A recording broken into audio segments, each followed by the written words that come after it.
నమస్కారం మీడియా మిత్రులకు. ఈరోజు నిన్న కేంద్ర మంత్రి కిషన్ రెడ్డి గారు హైదరాబాద్లో మాట్లాడుతూ మరి మూసి వద్దే మేము అక్కడనే భోజనం చేసి అక్కడనే వండుకుంటాం, రేవంత్ రెడ్డి గారి సవాల్ను స్వీకరిస్తున్నామని కిషన్ రెడ్డి గారు మాట్లాడారు.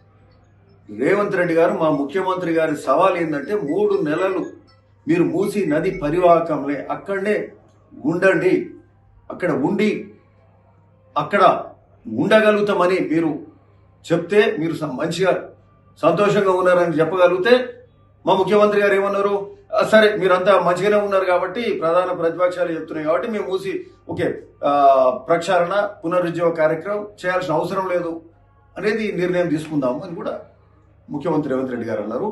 కానీ సవాలు 3 నెలలు అంటే మీరేం చేస్తున్నారు, మీరు ఒక్కరోజు ఆడనే భోజనం చేసి ఆడనే వండుకుంటామని అంటే ఒక్కరోజు కాదు కిషన్ రెడ్డి గారు, మా సవాలు 3 నెలలు అక్కడనే ఉండాలనేది మా సవాల్. సరే, ఇప్పుడు ఇది సవాళ్ళకు సంబంధించింది కాదు, ఇది ఈ ప్రాంత ప్రజలది. ఉమ్మడి నల్లగొండ జిల్లా ప్రజల సమస్య, రైతుల సమస్య, కుల వృత్తుల వాళ్ళ సమస్య, మత్స్యకారుల సమస్య, రజకుల సమస్య, నేతన్నల సమస్య, రైతు కూలీల సమస్య, కాలుష్యమైన నీళ్ళు ఈ ప్రాంతం గుండా పోతుంటే అనేక మంది ఏళ్ల నుంచి దశాబ్దాల నుంచి ఇబ్బంది పడుతుంటే దీన్ని రాజకీయం చేయకండి అని పదే ఉమ్మడి నల్గొండ జిల్లా వాసులు మొత్తుకుంటున్నారు. హైదరాబాద్లో మూసి నది పరివాహక ప్రాంతం వెంబడి కూడా లక్షలాది మంది బతుకుతున్నారు. తెలంగాణ ప్రతి ఇంటి నుంచి కూడా హైదరాబాద్లో ఎవరో ఒకరు ఉంటారు. ఇంతమంది లక్షలాది మంది కోట్లాది మంది ఇబ్బంది పడుతుంటే దీని మీద మా ముఖ్యమంత్రి అనేక పార్టీలు అందరూ కూడా మాట్లాడినరు. ఈరోజు చేస్తామంటే దీన్ని రాజకీయం చేసే కార్యక్రమం చేస్తారు. కిషన్ రెడ్డి గారు, ఈరోజు మా సవాలు 3 నెలలు అక్కడ ఉండాలనే సవాలు. సరే, ఈరోజు మేము ఒకటి అడుగుతున్నాం, మీరు ఒక్కరోజు చేసేది కాదు.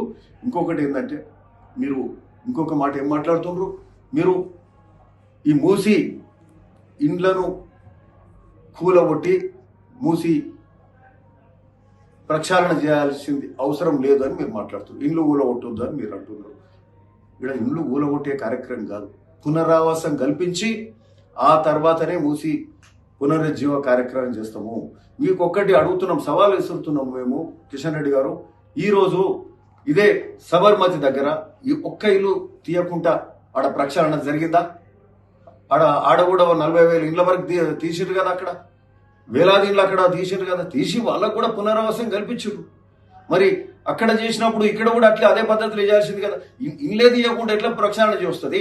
ఆ మురికి కంపుల ఆ పొల్యూషన్ మయమైనటువంటి కాలుష్యమైనటువంటి పరిస్థితులల్లో ఆ ప్రజలు ఎందుకు బతకాలి? వాళ్ళు రోగాల బారిన ఎందుకు పడాలి?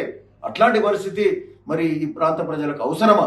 ఈరోజు సబర్మతిలో చేసినాం. మీరు కిషన్ రెడ్డి గారు, మీకు ఒకటే సవాల్ విసురుతున్నాం మేము. ఈరోజు మీరు ఇక్కడ కాదు పడుకునేది, మీరు ఢిల్లీకి పోయి మోడీ దగ్గర అక్కడ పడుకోండి, అక్కడ మాట్లాడండి, ఆడ పడిగాపులు పడండి, అక్కడ మోడీ దగ్గర మాట్లాడండి. సబర్మతి చేస్తేవి మరి మేమేం పాపం చేసినాం, మాకెందుకు చేయరని అడగండి. సబర్మతి కంటే ఎక్కువ కాలుష్యమైంది కదా మూసినది. సబర్మతి ఎన్ని కిలోమీటర్? ఈడ 55 కిలోమీటర్లు హైదరాబాద్ కూడానే పోతుంది. ఉమ్మడి నల్గొండలో ఇంకో 150 కిలోమీటర్లు పోతుంది. అటు వికారాబాద్ దిక్కు ఇంకో 50 కిలోమీటర్లు పోతుంది.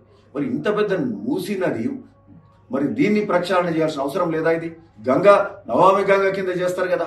మీరు కేంద్ర మంత్రిగా ఉన్నారు, 2 సార్లు కేంద్ర మంత్రి అయ్యారు, ఎన్నోసార్లు హైదరాబాద్లో గెలిపించారు. అంటే అంబర్పేట వాసులు కానీ ఇమాజ్ నగర్లు కానీ మీరు గెలిపించారు. సికింద్రాబాద్ నుంచి పార్లమెంట్ ఎన్నుకుంటారు. మరి మీకు ఏమైనా కృతజ్ఞత ఉండి ఏమైనా ఉంటే మీరు మూసి ప్రక్షాళనలో మీ వంతు ఎట్లుండాలంటే కన్స్ట్రక్టివ్ క్రిటిసిజం ఉండాలి, నిర్మాణాత్మకమైన విమర్శలు ఉండాలి. తప్పితే ప్రతిపక్షం కాబట్టి మేము ప్రతిదీ ప్రశ్నిస్తాం అనేది కాదు. మీకు శాతనైతే నిధులు తీసుకురండి, మోడీ దగ్గర వండుకొని, మూసీ దగ్గర కాదు, మోడీ దగ్గర ఢిల్లీలో వండుకొని నిధులు తీసుకురండి, మూసీ ప్రక్షాళన చేపియండి, మీకే పేరు వస్తుంది. మేము కూడా ఏమంటున్నాము, పార్టీలకు అతీతంగానే మాట్లాడుతున్నాం. ఇది ప్రజల సమస్య, పార్టీలది కాదు. ఇట్లాంటి సమస్యలప్పుడన్నా అందరు కలిసి పని చేయండి అని చెప్పి ఈ సందర్భంగా మేము కిషన్ రెడ్డి గారికి విన్నపం చేస్తున్నాం. ఇది మీరు మూసీ మీద రాజకీయం చేయొద్దు, ఇది తగదు. ఒక్కరోజు కాదు, మేము అడిగింది 3 నెలలు. 3 నెలల తర్వాత మీకు గనక ఇది మంచిగానే ఉందని అనుకుంటే అది మానుకుంటామని మా ముఖ్యమంత్రి గారు చెప్పారు. అది మా సవాలు. ఆ సవాలు మీరు ఫెయిల్ అవుతున్నారు, అది తప్పు. మరి మీరు శాతనైతే నిధులు తీసుకురావాలని మాట్లాడుతున్నాం. అట్లనే కేటీఆర్ కూడా మరి కేటీఆర్ మీరు ఢిల్లీకి తీసుకెళ్లే కార్యక్రమం చేశారు కదా, అవునా కదా? ఢిల్లీకి తీసుకెళ్ళి కల్పిస్తాం. ఎందుకు తీసుకెళ్ళి ఢిల్లీకి? ఆయన ఏమన్నా మంత్రా?